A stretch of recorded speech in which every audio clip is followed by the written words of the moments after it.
No dia 14 de janeiro de 42, numa reunião da comissão de fundação, é criada a Associação Profissional dos Aeronautas. A Assembleia de Fundação se realiza em 26 de janeiro, com a presença de 36 profissionais de voo, quando é eleita e empossada a primeira diretoria. São esses associados o alicerce da categoria organizada, de onde brotará o Sindicato Nacional dos Aeronautas. Com a vitória dos aliados sobre as ditaduras dos países do eixo em maio de 45, o Estado Novo foi desmoronando e Vargas cedeu às pressões, permitindo que as eleições gerais fossem convocadas para 2 de dezembro. Em novembro de 45, os mecânicos da Cruzeiro do Sul cruzaram os braços por melhores salários. A primeira greve na aviação comercial foi vitoriosa e seus benefícios atingiram também os aeronautas. Esta greve, que se antecipou às mudanças da conjuntura política do país, demonstra que alguns setores dos trabalhadores na aviação comercial eram mais conscientes politicamente que outros, e por isso mais combativos. Dutra assina em março de 46 o Decreto-Lei 9.070, que proíbe as greves de trabalhadores em atividades essenciais, como são os empregados em serviços de transporte. Antecipa-se assim o Marechal-Presidente a Carta Constitucional promulgada em setembro de 46, que assegurava o direito de greve. Em dezembro de 1946, a Carta Sindical é entregue aos aeronautas. Estava criado oficialmente o Sindicato dos Aeronautas do Rio de Janeiro. No mesmo mês, reúne-se a categoria em Assembleia de Fundação, onde comparecem 140 associados que elegem Cerqueira Leite para ocupar a presidência. Para surpresa minha, surgiram duas chapas para a primeira eleição. A chapa da Aerovias Brasil e a chapa da Paner do Brasil. Nas duas chapas, para surpresa minha, eu era candidato a presidente. Nós partimos para uma aviação comercial em que a segurança do voo estava muito precária. Nós tínhamos que lutar muito por isso e fazer com que as autoridades entendessem o nosso ponto de vista. As atividades sindicais, determinadas pela Carta Constitucional de 37, mantinham os sindicatos atrelados ao Estado. O artigo 140 determinava que a economia nacional deveria ser organizada em corporações, quer dizer, os sindicatos dos profissionais só eram legais se reconhecidos pelo Estado, e sua finalidade era travar com os sindicatos de empresa um diálogo técnico-trabalhista sob a supervisão do Estado corporativo, forte e autoritário. Em 1943, é promulgada a Consolidação das Leis do Trabalho, abrangendo a legislação social, a justiça do trabalho e mantendo o atrelamento sindical ao Estado. A função do sindicato, de todos os sindicatos na época, era determinado por esse estatuto padrão, que era de operar como um órgão de apoio ao governo, apoio técnico e operacional. Eu conduzi, de acordo com o texto básico, o Sindicato Nacional dos Aeronautas será órgão técnico e cooperativo do governo.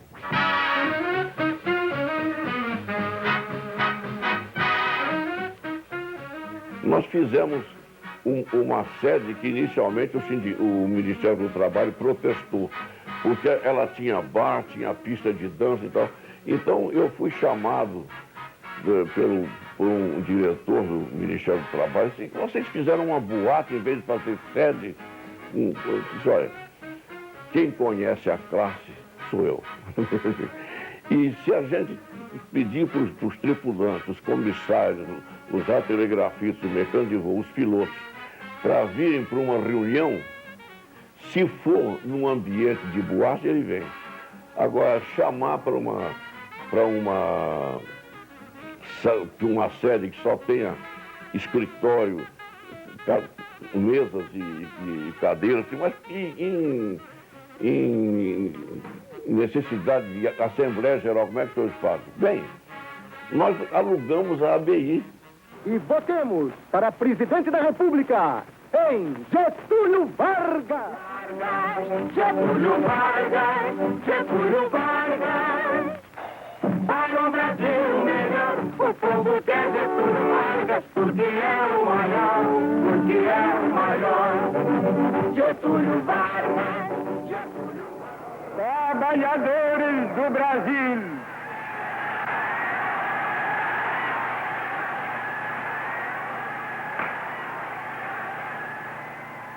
Depois de quase 6 de afastamento, durante os quais nunca me saíram do pensamento a imagem e a lembrança do grato e longo convívio que mantive convosco, eis-me outra vez aqui ao vosso lado.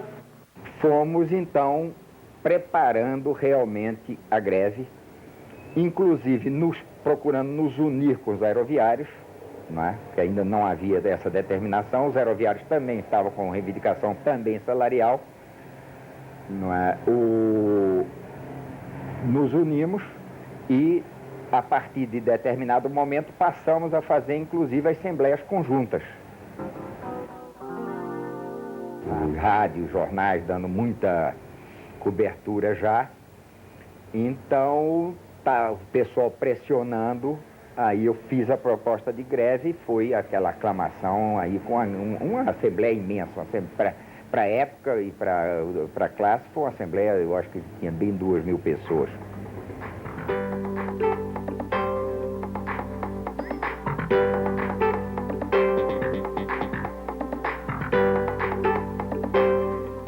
Então essa greve foi realmente uma greve muito grande, muito emocional, mas, a meu ver, eu sempre comparei aquela greve a um castelo de cartas que, se mexesse uma coisinha, poderia não ter dado certo. Dissídio instaurado com urgência. Possibilidade do governo requisitar todos os aviões comerciais e convocar os grevistas para o serviço ativo da aeronáutica.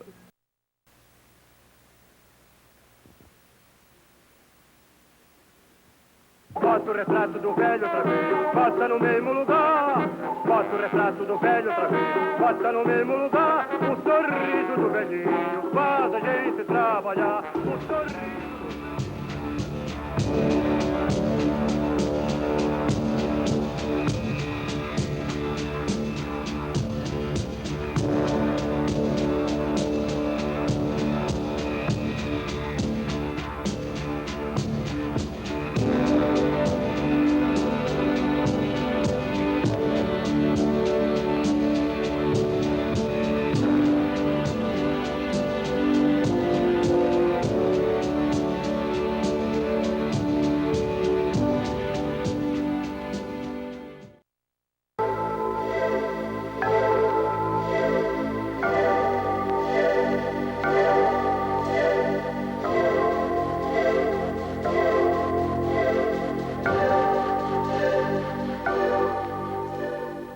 Quando morre o Getúlio Vargas e assume o Café Filho, põe no Ministério do Trabalho o coronel o Guimarães, o Alencastro Guimarães, ministro do Trabalho, ministro da Aeronáutica Eduardo Gomes, todos de direita.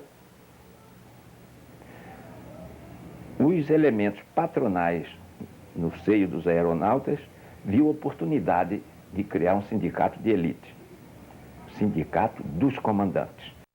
Alguns comandantes ligados aos interesses dos empresários, assustados com a reeleição de Arruda e incentivados pelos flancos abertos aos empresários pelo governo Café Filho, retomam a ideia de fundar uma associação de pilotos sob pretexto de formarem um grupo, um conselho técnico para resolverem os problemas da aviação comercial. Os comandantes Escobar, da Paner, e Assis, da Cruzeiro do Sul, utilizam então as 200 assinaturas que recolheram para a fundação da associação e, na primeira assembleia da diretoria reeleita, tentam convencer os pilotos a votarem pela criação de um novo sindicato, somente deles. São, porém, derrotados. De solennemente a 3 de outubro, garanto pelo meu passado e pela minha honra de soldado e de cidadão. Respeitar e fazer respeitar por todos a Constituição e as leis da República. Bossa Nova, mesmo a ser presidente desta terra descoberta por Cabral. Em maio de 56, toma posse na presidência do Sindicato dos Pilotos o comandante Melo Bastos, em virtude da renúncia de Ernesto Brea. Melo Bastos dedicou-se à fusão dos dois sindicatos, conseguindo em julho de 1957 obter a incorporação do Sindicato dos Pilotos ao Sindicato Nacional dos Aeronautas. Porque era incrível, nós não tínhamos aposentadoria. Se porventura tivesse qualquer problema no exame de saúde, que tínhamos 6 meses, quando era reprovado, porque está com a vista ruim, porque está com o coração não bom, porque está com qualquer coisa, perdíamos o emprego pura e simplesmente. A aposentadoria especial foi uma luta vitoriosa, principalmente a partir da posse de Ernesto Fonseca na presidência do sindicato. Sancionada em dezembro de 1958, garantia entre seus itens principais o limite de idade reduzido de 65 para 45 anos e de 35 para 25 anos de serviços prestados. E essa aviação, que o objetivo único era ganhar o dinheiro, e gente sem infraestrutura nenhuma de manutenção, o aspecto da segurança de voo foi lá para baixo. Arbitrariedade nas autorizações de novas empresas, aeroportos com pistas curtas, aviões obsoletos, excesso de horas de voo, precariedade na manutenção. Tudo isso obrigou a categoria dos aeronautas a atentarem para os riscos de vida que a profissão trazia. Para o sindicato, estaria se iniciando mais uma batalha. A euforia gerada no governo de Juscelino Kubitschek em torno de seus planos de metas, 50 anos em 5, trouxe uma imagem de falsa prosperidade no seio da aviação comercial. Os generosos subsídios concedidos às empresas não implicavam diretamente na renovação da frota aérea e nem no aperfeiçoamento do serviço de manutenção. Como consequência, acidentes de aeronaves passaram a ser constantes. E o Jânio Quadros aí aprovou essa regulamentação. Sai, Brasil!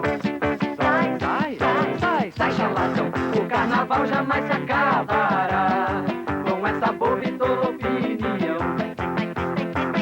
Sai, Brasil! Sai, chaladão! O carnaval jamais se acabará. A renúncia de Jânio instaura uma crise política no país. Os setores conservadores articulam o parlamentarismo. Os movimentos populares se organizam para defender a posse do vice-presidente eleito. Os trabalhadores paralisam suas atividades.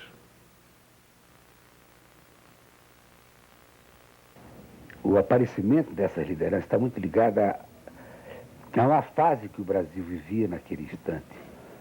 Houve realmente o surgimento de uma liderança bem mais ligada, de fato, ao movimento sindical, ligada às lutas dos trabalhadores no Brasil. Todos os líderes daquela época e corremos o Brasil inteiro pregando a Aerobras e aproveitávamos a oportunidade de pregarmos a reforma agrária, porque já naquela oportunidade nós estávamos lutando pelas reformas de base. Nessa altura, o presidente da República era o Sr. João Goulart e o primeiro-ministro, primeiro foi o Sr. Tancredo Neves. Depois houve, nas questões de luta do parlamento, a renúncia do Tancredo Neves e o parlamento quis indicar um elemento ligado à burguesia mais retrógrada de São Paulo, que era o Sr. Auro Andrade, que era o presidente do Senado. Então o movimento sindical se opôs a essa a vinda do Sr. Auro Andrade como primeiro-ministro. E aí se fez a primeira greve, de 5 de julho. Foi uma greve geral, de uma importância muito grande, que foi talvez a primeira greve política no Brasil. Com essa demonstração de força do movimento sindical de apoio a João Goulart e contra os conservadores, puderam as lideranças sindicais avançar com as propostas discutidas internamente, como a criação de uma confederação que centralizasse as lutas de todos os trabalhadores e que fosse reconhecido dentro da estrutura legal do Estado, onde atuariam as lideranças combativas que formavam o Comando Geral de Greves, o CGG. Primeiro nós criamos o Pacto de Unidade e Ação, que era feito através, por intermédio de todo o pessoal de transporte, só o pessoal de transporte. Depois que criamos a CGT. Você que sabe que o presidente da República tinha direitos adquiridos pela Constituição. Você que sabe que as regras do jogo foram mudadas depois da eleição. Você que está vendo que o parlamentarismo não funciona. Você que tem o direito de escolher o seu presidente e o seu governador. Você que não admite desrespeito à Constituição. Compareça dia 6 e marque não. Não. Fortalecido com o retorno ao presidencialismo, Jango recua nos compromissos assumidos com a classe trabalhadora. No mês de abril de 1963, o CGT inicia então uma série de mobilizações, preparando para uma greve geral pela imediata realização das reformas de base. A chapa de chamada de oposição, à nossa diretoria, em 63, foi a derrota mais fragorosa que talvez tenha havido no movimento sindical. Nós ganhamos de Manaus a Porto Alegre em todas as urnas.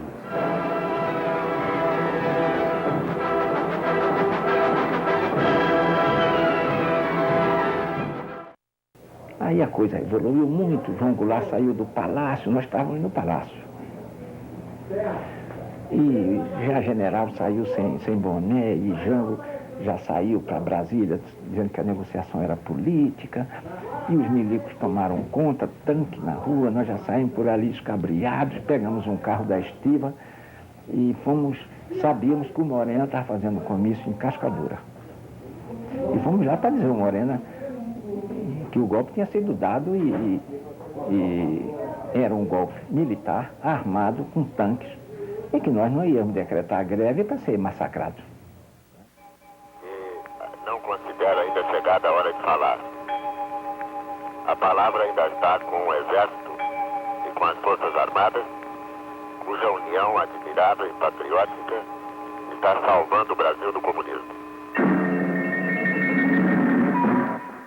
Me abraçou e eu perguntei, Jango, o que é que eu vou dizer para os trabalhadores? Cadê as armas? Ele disse, Otton, tenha coragem. O recuo é vitória. Nós voltaremos, vamos ganhar o poder. Palavra do Jango. O que eu não quero é o sangue dos trabalhadores derramado em vão. Eu acho que mais do que a história do passado, que é experiência, né? Mas também ela não gosta.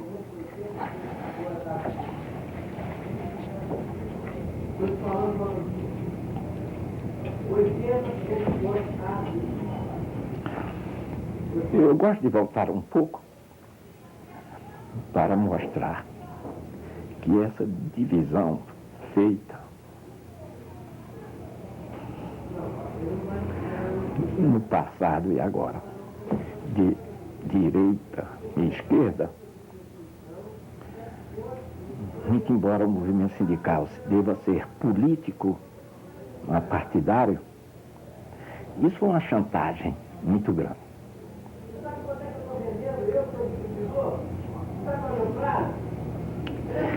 Enquanto todos nós perdemos as nossas funções, que abriram as nossas gavetas, esperando encontrar o Capital de Marx, o manifesto do Partido Comunista, foram atas de assembleia, onde nós defendíamos o interesse legítimo dos aeronautas.